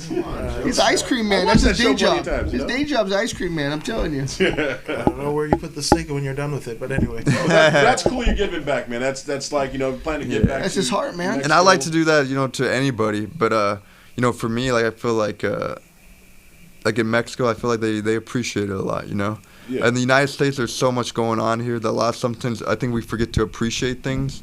But over there, like, they don't have many options. So I feel like, it'd just be awesome to give back to those people, the kids, everybody there. That's cool. You bringing that up makes me remember when we were in Monterey, right? When we were up checking out the banderas at the flags, and that family came up to you, man. Yeah. So awesome. Alan and Johnny both have. Their ears, you can obviously tell that they roll. Got some cauliflower ears. So it was kind of cool, man, because a dad came. Why don't you tell a story, man? Because, I mean, that was we were all talking about it for an hour walking back to the hotel. Yeah. So tell the story, man. Yeah, so we were up there, checking out the Mexican flags, like the biggest Mexican flag. I don't know if it's in the whole country of Mexico, but I know in Monterrey, it's like flags super huge way up there. And we're all trying to get, like, the right picture, waiting for the wind to blow. Whatever, but there's like so many people up there. But this like one family, there's a dad, and I think he had like a couple of his kids with them. Just went up to us, hey, you guys MMA fighters? And then me, I'm like I don't like to brag. I'm just a real humble person. I'm like, yeah, something like that. And he's, oh, that's cool, man. Like, what's your name? Whatever. Like, oh, Johnny Munoz. And then his kids are right there all watching. I guess they're like fans of MMA and stuff. And then they wanted a picture with me and like whatever, and they asked to follow me on social media and all that. And they're like, oh, this is cool. And his kid like was digging it out so much. And then they were, oh, when are you fighting, this and that, and just asking me about that. So I got their contact on social media, took a picture with the kid, and the dad's messaged me a few times. Whatever, man, I can't wait to see you fight, man. It was an honor to meet you. I want my kids to train. Cause I guess he's trying to make his kids, push his kids into train, learn self-defense. Gotta learn, right? Down there especially. Yeah, so it was real cool. That was at that trip, like that was one of the highlights of that trip for sure. Like, them coming up and seeing the kid. Like the kid was all shy, like he wanted a picture and stuff. And I made him feel welcome and all that. So it was real cool. That's a talent in itself. That, if kids can feel welcome, then you got something. Yeah, I feel like I have a thing with kids, man. I always joke around like I'm never gonna have kids. Yeah. I was like teaching jujitsu is like that's like the best birth control. Yeah, hell yeah. Like for some reason, it's like every time like I see somebody with a kid and like the kids like all kind of like being hostile towards everyone else, but for some reason kids like glue to me. Like I don't even need to say a word, and they just like they automatically just know like I don't know, like that's an alpha male or something. I don't know what it is. That's funny. Hey, to all our fans out there, if you have any questions, please chime in on our Facebook and YouTube. If you have any questions for Johnny or Dondo or Adam or, of course, me, the big famous Joey the Bull, let's make it happen. So chime in. We'll get some of these questions down. And like us, subscribe to us, and share the link. Yeah, where would they find that, good sir? They'd find it at Free Admission Media. Facebook and YouTube, folks. Facebook and YouTube. Yeah, I'm glad you said it, because I was like, where do we find it? There you go. It's on your phone. So speaking about giving back, so Dondo, when you ever go back to Endor, what are you going to show the Ewoks? Oh, man, I will show the Ewoks how to eat a burrito, let me tell you, because I can take down a burrito or two. There you go. Sounds tasty. West Hollywood? No? West Hollywood, where you from? That's where he's from. He's from Minglewood. He as he held the microphone so close to his lips. Yes, he weird. did. Damn. So weird. Not that there's anything wrong with that, good sir. We know where Joey's from. So, I mean, as a bantamweight, right, a championship caliber bantamweight, are there anybody in the division that you're kind of eyeing and seeing, hey, that might be a cool matchup for me? For me, honestly, I'm eyeing. I want to fight in the UFC. That's what I'm eyeing at this point. I feel on the regional scene, like, no disrespect, not saying I'm better than everyone. There's always could be someone better than you. But with the regional scene, it gets a little weird sometimes because guys will commit to fights. They'll pull out of fights for whatever reason. The money maybe is not there. There's not a lot of, like, you're not going to get rich fighting in the regional scene. Let's just be real. Like, I mean, you can make some decent money if you have a good fan base and stuff like that. But, like, I think everyone's goal is to get to the UFC. And then there's like for me, that's what I'm eyeing. Like, I have a fight April 5th. King of the Cage. I'll be fighting in Citizens Bank or Toyota Arena now in Ontario, California. That's right. So I'm looking to fight there, and hopefully, like UFC will be calling soon. So I know I'll be in the UFC this year. So that's why I'm super excited for this year because I'm feeling very confident and I know I can do this. So tell me about the name. I see it on the shirt. It's Kid Venbo. Kid Kavembo. Yeah. So how do we get a Mexican boy from Southern California to be Kid Kavembo? I got to know this.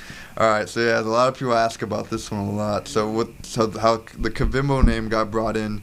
My dad, that's his adopted last name. Okay. So my dad's Mexican, John Munoz. But when he was a kid, he got adopted by the Kavembo family, and that name comes from Norway. They're Norwegian. Mm-hmm. Vikings. Yeah. So, like, they're all big over there, man. So everyone blend in over there. No. But, like, that's our family, but it's not blood related, but that's our family, Sure, no, that's absolutely right. So, but that's where the Kavembo name came from. And, I was, like, basically, like, the youngest, like, grandkid. Like, there's other grandkids. My sister's younger than me, but it is, like, Kid Kavembo. My dad's, like, gave me that, passed that on, like, Kid Kavembo. Yeah. And then, it just kind of stuck, and it just, it was unique. Different people always ask, where's that Kavembo name? And so that's a Norwegian last name. And the spelling was actually different. I don't know the correct spelling. That's something I want to find out. But it got changed. And that's a lot of, like, Europeans that when they came over to the United States, I think they changed their name because whatever was going on at the time. Anglicized it. Yeah. So that's where it comes from. And that's why actually on my fight shorts, if you notice, I have, like, the Mexican flag, the American flag, and the Kavembo spelled with the Norwegian flags. I just honor that. I appreciate what they did for my father, and just pay homage to them. So that's where the name comes from. But that's deep, man. That's more than I thought. I was like, what's going on with that? I had to know. So. But I'm not Norwegian by blood. If I was, I'd probably be like 6'5". I'm only like 5'9". Oh, yeah. Alexander Gustafsson, right? And the Scarface logo, where'd that come from? I dig that. Yeah, I've always been a fan of, like, Scarface. Me too. It's funny, though. I actually came up with this design in 2018. Yeah, it's dope. I always try to think, how could I reinvent my brand and have cool stuff, I don't like to just have the basic fight shirt or just sponsors are thrown on there, the fighter's name. It's like, okay, no one's going to buy that. And then plus, if I'm going to wear it, I want, like, I like it, you know what I mean? Yeah. So that's why I like Scarface. I don't remember that. Even though Al Pacino's not even, like, Latin, but in the show he's like Italian. Latino, yeah, whatever. But that's why I like it. And I got this before Game Bread. Like, it's funny. I seen Game Bread after Game Bread's got it. Freaking starched Darren Till. Then he came up with the Scarface thing. But when I seen it, I was like, oh man, this dude. I was like, so now when I'm wearing it, everyone probably thinks like I copied Game Bread. But if you go to my Instagram post from 2018, I had that back there. So. That's awesome. Cool. I actually commented on Game Bread when he posted that the first time. I was like, wow, dude, like you copied my look, and he just liked it, whatever. But it was funny. But, so can actually people go online and purchase that shirt if they want to, or I'm trying to set something up actually right now. I just need to get it going, but I do have shirts available, but. I just usually meet them. Yeah, DM me and we'll get that situated. That's right. Someone like that, but say hello to my little friend. Say hello to my little Dondo. I like it. That makes sense. It's the plane. But real quick, we got Joshua. I'm gonna mess up this last name. Aviles. Josh Aviles. He's the champ. What's up, Josh? He's the homie. So he says, "What's up?" Yeah, Josh a homie. He's a good guy. Yeah, and recently retired. King of the Cage champ. Definitely fought in Russia. He retired? Yeah. Joshua Vilas? Yeah, that's what came down his I don't Facebook know. page. I don't know So anything about Joshua Vilas we retiring. definitely need to get put him you in the UFC. Yeah, we need to get you in here so you can speak. Because if that is in fact true, a warrior with your stature needs to kind of go out better. So yeah, the floor is open, Joshua Vilas. If you want to see Joshua Vilas, he'll be at Fighters Rep, Seal Beach, February 28th. He's a commentator. Does a hell of a job. Nothing more authentic than having a champ be a commentator for a fight. For sure. Love that, man. Yeah. He's all heart. Absolutely. I'm a champ too sometimes. You know? You're a chump. I'm a champ. I mean a chip. A legend in your own mind. Thank you. Now, are there any? Obviously, you said in terms of MMA, you were a fervent supporter of Pride FC, right? Were there then or now? Are there any fighters that you kind of take pieces from and use it towards your own training, or things I want to try, or copy and paste? Yeah, like I said, I'm a student of the game, so like, I like to study a lot. And if I see something, like that's what training's for. Training's like the lab to get better. And I'll try different things, and if it fits my game, like, okay, I'm going to keep this or whatever, and then apply it when I fight and stuff. So I'm always trying different things, studying. And that's one thing you have to do. If you only work what you're good at, you're never going to progress in the game. And I think that's what some of the best people do. They're always working on different things, working on weaknesses, putting yourself in vulnerable positions where in training where, you could possibly get tapped out, you could possibly get punched in the face. But you gotta be willing to do that so when that happens in the fight, you're able to respond to that situation. But if you just have an ego and want to be the best hero in the gym, MMA your career's not gonna go too far, in my opinion. Yeah, you're right about that. Sometimes you even see the best guys in the gym. They peter out in the cage. Yeah. They don't bring it. It doesn't translate. Yeah, you know I see what I mean? a lot of those guys. You see just the biggest animal, and you're like, oh, this guy's gonna tear it up. It's gonna be the start of something new, and then. Not the same person. Yeah, I've seen so many guys that are like great in the gym, like this guy, like good, but when they fight, it's like, man, like can't put it they don't got the best MMA record. It's just like it's terrible, man. Like, but in the gym they're great, and I've seen it with my own eyes, but it just doesn't work out. No, I agree. Quick, I got Ellen Martinez is saying you're going to be the next big thing in the UFC. Hell yeah. And also he says, what's the mentality of being a champion? The mentality, I'll ask him. He's a champ too. The mentality of being a champion is just like, you're always striving to be a champion, even when you're the champion. You can't just be a champion and just take time off and think, reach the top. That's why for me, like I'm the King of the Cage champ, but I don't feel like I'm the champ because I'm still hungry. You know what I mean? Like most champions, they lose that hunger. For me, like, yeah, I won the belt. It was a great accomplishment, but I don't look at like, yeah, I'm the champ, whatever. I don't have that mindset. I have the mindset of somebody that wants to climb that hill and just be the wolf, And it's true because I'm not mentioning names because I don't a lot of these people I know personally, but it's sad when you see guys that become champions and don't stick with it, and then next year you're at some club and you're seeing them do shit they're not supposed to be doing. And you're like, dude, you're a champ, bro. Like what are you doing? Yeah. Sorry. What the hell, And so it's you're a champ, bro. What the hell? Yeah. I'm just saying, man. Set a good example for the youth. And it sucks, It's like people look up to you, but here you're doing shit you're not supposed to be doing. And it happens. Yeah, it happens. So I mean, it could happen to anybody, but you just gotta stay disciplined, eye on the prize, Yeah, there's no rule book for success. Right. Yeah, there is no rule. You could read all these books. Like that's a big thing. I think reading is great. Absolutely. It's awesome, but I think a lot of people get too fantasized, caught up in reading, where it's like a dream to them, and they want to do that stuff that's in the book, but they just they dream about it instead of actually applying. We live in a time where people are selling BS to other people about how to be successful. Yeah, it's crazy. About their grind. Yeah. This is what you have to do, and these are the acronyms you have to use, and you have to talk to people this way. And you should really I don't think there's really no secret. I believe there's work hard. Yeah, there's the basic foundation is you work hard, stay humble, be disciplined, and then everybody is dealt with different cards in life. It's just what you do with those cards to multiply. Good for you, man. I believe that strongly because those books. Yeah, they worked for someone, but they're not going to work for the million people that bought them. You know what I mean? Not the reality is. There's no way. Not everybody in the world is going to be rich. That's just the reality of it. And something you said earlier about being the best fighter. You want to be the best you. You don't want to be, I'm going to be John Jones. You're never going to be John Jones. That's the thing. You could pick up things from everybody, and like I'm a student. Like I feel like I just pick up things, but I don't want to be Conor McGregor. You know, I admire GSP as one of my favorite fighters, Sure. but I don't want to be GSP. Like that's who he is. Yeah. I want to be my own person. You know, create my own legacy. Now, there's people that message me on Instagram like, hey, like you're an inspiration. I appreciate what you do. You know, my son wants to be just like you. And I always tell him the same thing cool. over and like, oh, that's great. I always tell him like, but your son will never be me. He could be better. You know what I mean? I always tell him cool. he could be his own person. He could be better. Don't shoot to be me. Shoot to be better than me. Be your own person. You know. That's awesome. Now I have a question from Josh MMA. He says, "How can we get rid of some of these politics in California?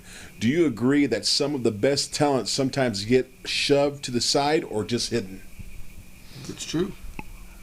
Yeah, it's A true. little bit of both. You don't always get noticed. Yeah, it depends, man. Like there's some tough dudes that really tough, but they don't get noticed. Maybe they don't have the right agency, management team.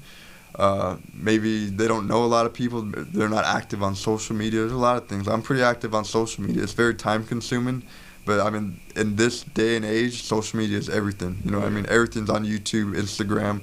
Those are the media outlets, so you got to be on there. It's like there's more to just fighting. You gotta pump. Yeah, because the reality is no one's gonna remember you want to fight Saturday. They'll remember it like that day, but then after a while, if you don't keep that momentum going on social media, they're gonna forget about it. You got to keep people reminded about you. You know. That's pretty cool. Yeah, you're right. As much as people say, it's bad, this bad, it's what you use it for. Yeah, exactly. You can use it for positive too. If I wasn't fighting, I probably honestly would probably not even be on social media. Sure, yeah.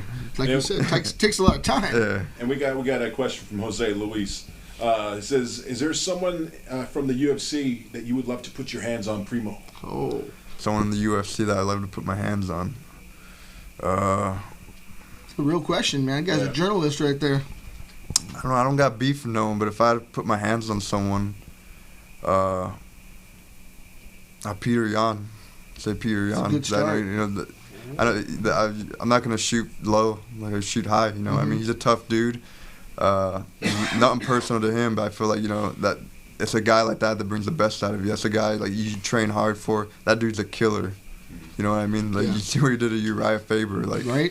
Yeah, that dude's that's no easy task. Yeah, I'm in the sport, like let's it would be cool to fight a killer. So yeah, him. Sweet. Henry Cejudo too, because he's been talking a lot too. Right to the top, this guy. Ain't messing around. That's right. That's right. Might as well ask for it. Don't get unless you ask. Joe, anybody else? No, those are the couple of questions that are up so far, but we'd like to give thanks to all of our viewers out there, from the guys I mentioned before to, of course, pretty much everybody's been questioning and giving us some of their feedback. Big shout out to everybody that's watching. And Chris Carell's watching. Hessick. What? I'm just going off of Facebook. Hessick is a nickname. And then the volcano, Vince. Oh, the volcano Vince. That's such a good guy, dude. We love Vince, man. Alala Toa. But like I said, if you guys want to catch the show again, tell your friends to maybe watch the replay after our show's done. If you actually log on to our Gym Crasher website, you can actually see there's a little green spot that says you can. Pull it up, Robert. You want to show the audience that real quick. There's actually a spot where you can actually, if you missed the show tonight, it's on replay right after the show is done. The archives of all of our shows are at the bottom. Right now, they can actually click. Check that out. Right there, the one on the bottom Johnny left. Munoz. Make sure you name that Johnny Munoz so you can see which one he's on. Live now when it stops. All right. I like it. But if you want to watch the replay and miss all those segments and, of course, all the great questions that are being asked to Johnny Munoz, we can make that happen. Good man, Joe. Like us, subscribe to us, and share the link. Yeah, absolutely. Sure. Now, it's funny, in terms of your approach to social media, I think it's actually really smart, considering the fact that when I doing interviews, you hear fighters like, oh, I only use this particular platform or what have you. And I always kind of look at it as like you're essentially kind of cutting at the legs what potential following you could have, and also kind of thumbing your nose to people who have that particular social media deal and they want to follow you. You should have a presence everywhere. Yeah, exactly. So like the big outlets, like you could say, like Instagram, obviously, Twitter. There's Facebook. I mean, I feel like Facebook it's still there, but I think Twitter and Instagram, in my opinion, for sure. Like I'm on all platforms. I even have Snapchat, but for me, there's a lot of people that push Snapchat, but I feel like Snapchat is like more of, you know, there's a hot chick, you're trying to get her Snapchat. They're real flirty on there, but I don't know. That's why I don't know how to market on Snapchat. I have one. I rarely use it. It'll get you in trouble. Yeah, so. That plays it safe. I like the style. But I'm with you. Yeah, the two are mainly Twitter and Instagram. Twitter, Everything Instagram. else is, the audience seems limited. I hear otherwise, but it doesn't seem like you get that same, you know, interaction. Yeah, for You sure. know? So, like, I have a more presence on Instagram for sure. Twitter's weird, man. Like, to figure that out. I was actually talking to Pargo over here about Twitter. Pargo's a tweeter. Is he a tweeter? Yeah, I see him on there retweeting all the time. Right. Sometimes retweeting my stuff at midnight. I'm like, this guy is a little weird, Listening bro. to Bob Seger on the He does. No, he does a hell of a post job. Some cool stuff. Pargo's though. the man for Pargo's sure. the man. Sleep, dog. I just work. We're both hungry cats. Me hungry in the fight game. That guy That's gonna right. be hungry Mexican cats. Exactly.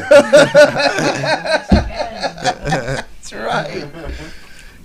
We go back with Jacob too, because when we were starting this whole thing, Jacob was probably one of the first people we interviewed, if I remember correctly, because it was Robert and I at a Fit Expo, and Robert, our producer, goes, "Dondo, that's Jacob You guys Parga." interviewed House. Oh, it was a House too? Yeah. Yeah, Oh, you he guys came on the interviewed show. House. You interviewed House That's before right. the Primus fight. That's right. Some clean cut looking dudes. Yeah. You know it. Chandler won. So, not to take anything away from Jacob Parga. Doing your thing. Straight out of Cal Poly at that time, I think. House came on a holiday, remember? I'm a Laverne guy, though. Are you? Laverne. Sorry. I knew it was up there somewhere. Didn't they film like next Friday? You know, at a Rancho Cucamonga, but they went over there. Laverne. It's all the same. It's Pinkies! fake LA. I call it fake LA. We're in the slums of LA. It's a fact. That's where the Metrolink stops. That's it. Literally, That's a dead end. absolutely. Dead end. Ugh. Like, why would you go here? Why? Just why? Because Jacob Parker lives there. Damn, that's messed up. This poor guy. It's all good. We got Johnny Munoz in house. If you got questions, hit us up. We're going to finish up our interview tonight with me and Mr. Woods and Adam. Not Adam. Joey Buller No Bull. How do you get Adam Buller No Bull. It's lighter shade of brown over here, bro? It's a lighter shade of brown for me. 'Cause I'm It's a a little louder than him. generalization, folks. That's right. Bull or no bull. It's a funny one. So, I mean, are there anybody past, present, and future? Let's actually talk about past fights. Like, as an ardent student of the game, what would be a dream matchup if you could face anybody in the bantamweight division of any time period? Who would that be? Any time period? Not his career? No, any time period. Any time period. Wow, that's pretty heavy. Go back into the Gracie days and take out somebody in Brazil on the beach. What's crazy when we talk about the bantamweight division, it's still relatively a new division. Even though I would say there were probably guys back in the day, it just wasn't. They were just fighting basically probably lightweight or just there was any weight class. But for me, any 135er. Bruce Lee never fought, but that'd be cool. He was probably 135er. How do you approach that, right? So he doesn't even know you're going to shoot on him. Yeah. I got no idea. I don't know. That'd be Bruce Lee got that little sidekick. Hit yeah. 1-inch punch. Yeah. I just need to close the distance on that dude. Yeah. For sure. That's your nickname, 1-inch punch. That's right. 1.5 is 1.5. Yeah, but I don't know if I could fight any 135er. I want to fight myself. That would be pretty interesting. This guy match. Holy smoke. Yeah, especially at different ages, because you know what you used to do. Yeah, that's one thing too. I seriously do think of that. Like, I wonder how I would do now with, like, say me 4 years ago. Yeah. Like, that way I would see, like, how have I progressed, you know what I mean? Like, would I smash that dude 4 years ago? Or would it still be somewhat even, you know what I mean? Yeah. No, there's something inside of yourself that you know when you're not going to give. Yeah. So if you're facing yourself, how do you know? Yeah, that's a thing, too. Like, you always got to look about how would you fight yourself? Because that's how your opponents are looking, like, how could I beat Johnny or whatever. That's interesting. So you got to put yourself into that mindset. How could I beat Johnny? I'm Johnny, but how could I beat myself, you know? You're the first person that's brought that up, and I think it's pretty accurate to think that way. Yeah, so I'm always like... You find the holes in your own game. Yeah, exactly. That's how you get better. You gotta be willing to critique yourself, you know what I mean? And just know you gotta be real with yourself, you know? You can't just be like, oh, I'm the best. Whatever. Anyone can say they're the best, whatever. But at the end of the day, you got to go home, go to bed, and be like, okay, I need to work on this. If you don't, you're gonna get cut. Yeah, we got another question from Josh MMA. He says, would you consider other promotions overseas like one? Like to fight there? Yes. The One FC, they call it One Championship. Yeah, One now. Championship. Yeah, like I would never deny, but for me, I want to fight in the UFC. There's no other organization I'd want to fight for. I know I talked about like pride fighting. Like fighting in Japan would be cool, but I feel like UFC is the platform for MMA. You know, I know people talk about all this other stuff about money, the Reebok sponsor thing, but where can you really grow your brand as a mixed martial arts fighter where the masses know who you are? You know, the average dude drinking at Buffalo Wild Wings on the weekend and don't train, you know, the UFC's on there. And for me, like, I'm an artist. I want to show my art to the world. Where could I do that? UFC. Yeah, because this guy Josh says, I'm hearing rumors that they're trying to, tap in the soil here in the U.S. to bring that promotion here. Yeah, I've heard about that too. A couple people were saying that one's going to take over UFC. I mean, it's possible that could happen, but UFC is so big. It's just like professional wrestling. Like, you know, you got WWE. I watch AEW. Like you're sitting in a room with the guys that know that. So like, but for me, WWE is like the biggest thing. Check out. And there's always these new guys coming in, but I mean, it's hard to take out, you know, the founding father. You know what I mean? It's just always gonna be there. And like for me, UFC has so much legacy. I want to be a part of that legacy. So that's where I want to go, and I know I'm gonna go there this year. Yeah, and it's interesting that you said that because obviously every startup wants to kind of go after the big dog, right? But the thing about it is not everybody's watching the UFC. There's not everybody that's watching the WWE. And there are probably some lapsed fans from the early days of both. And they're like, well, I don't know who these new set of guys are, what have you. I want something to kind of cater to me and what I used to like. And that's one thing like Bellator MMA has done pretty well, where they've gotten names from the past. Yeah, that's a good point. Yeah. Absolutely. They've gotten names from the past and brought them, and what they do is stack the undercard with the promising stars, right?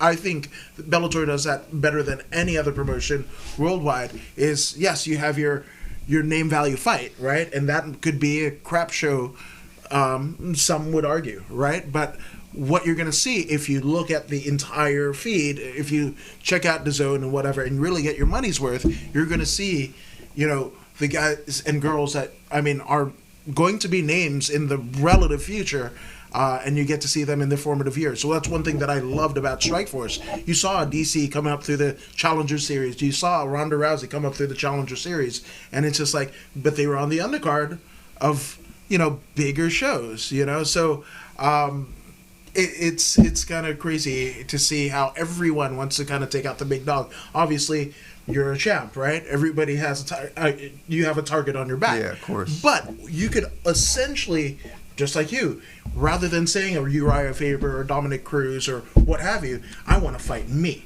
I can be the best me that I could be. And the only way that I'm going to do it is to focus on my skill set and kind of continue on and build on that. Yeah, exactly. Like it's a battle every day with yourself. Yeah, of course, if I fight, you know, Uriah Faber, Dominic Cruz, whoever it is I fight, I'm going to fight them maybe once, and that's it. Like, it's over. If I fight them again, sometimes you see trilogies. It just depends really how the fight goes. But you're always going to be there. It's always a battle with yourself. So you need to be able to overcome yourself, know yourself, be real with yourself. So that's how I look at it right there. So, and yeah, that's a good point, too, how you brought up about the Bellator thing, too. I don't know if UFC really does that. I somehow have to pay attention to. Like, I know when Conor fights, that might be something cool to look up. Like, when Conor fights, who's on the card, if it's like the same pattern of guys. Because I know when Conor fights, that's a great opportunity for everybody to really make a name for yourself, you know. Yeah. That's red panty night, so you got to take advantage of it. Yeah. Well put. And, I mean, arguably, I mean, it definitely worked last Saturday because that was one of the biggest paydays that Cowboy got. You know, in his illustrious career, you know, it's just like, you know, kind of chasing the big one. He fought RDA for a championship fight, what have you, didn't really come down. And it took, you know, a Conor fight. And that essentially was his world title. I mean, basically getting that big money fight that everybody in almost every division wants. Conor, he's the cash cow. It may have changed Nate Diaz's life. It changed his life. Yeah. I mean, Nate Diaz was fighting, but you're not getting the payouts. You're not going to retire anytime soon until he fights Conor, and then bam. Yeah. You know, buy mama a house. Yeah, right. Right? Buy half of Stockton. Yeah. Half of Stockton. I'm gonna buy my own zip code in Stockton. Oh, you man. know? Man, we definitely appreciate you coming on. Now, for those who haven't already followed you, where can they find you on social media, my man? Yeah, so you guys can find me on Instagram, Twitter, @KidKavimbo, KidKavembo. So you just look my name up, or Johnny Munoz, but my @name is Kid Kavimbo. You guys can follow me there, Instagram, Twitter, and it'd be cool if you guys could support me and follow me, you know? And the fight again is? April 5th, Toyota Arena, Ontario, California. So come check that out. It's a great arena, great show. King of the Cage always put on good shows. And, yeah, I'm going to get this fight going and then see some big things happening after for sure. We'll be there. Yeah, absolutely. Awesome. And Dondo, where can people find the life of Dondo the Gym Crasher? The life and times at Dondo the Gym Crasher on Instagram and John Dondo on Facebook. I don't touch that too much, but it's there because I'm told that people go there. So you know how to work the thing, but I'm learning. And of course, you can find me, Joey the Bull, on all social medias from Facebook, Instagram, Snapchat, TikTok, DickDoc, whatever you want to call it. I don't know. Grinder, you know, whatever those social medias. And of course, remember, folks, we will choose a winner for next week for Bull or No Bull. So once again, I did post some of the 3 different stories I have with the Mike Tyson, the Hard Rock Hotel, and Tito Ortiz. The helicopter. Woo, woo, woo. Yeah, that's what I'm talking about. So you tell me what story is true. Was it the belly or the wiener? God, this guy, man. So much for our Life CBD getting a shout out. Yeah, and our Life CBD in the house. Shout him out. Yeah. And Iridium Sports Agency, we have Jacob Parga in our audience. He is MMA royalty. We love having him in here. I love the guy. Eventually, he doesn't love me anymore, but I love him. Yeah. All right, folks. Well, hey, this was Gym Crashers once again with a whole new. I mean, this is a new year for us, guys. This is incredible. The new set, got everything. George going on Morales here. in house too. And George Morales in the house. What's up, brother? George Morales, so that dude over That's there. right. If you need a roof, that guy got some you stories. need a roof or a renovation, call George Morales. Anyway, folks, we'll catch you next week, same time, 7 o'clock Pacific Standard, here at Gym Crashers. We are out. Out. Thank you, brother. Yeah, thank you guys. Appreciate it.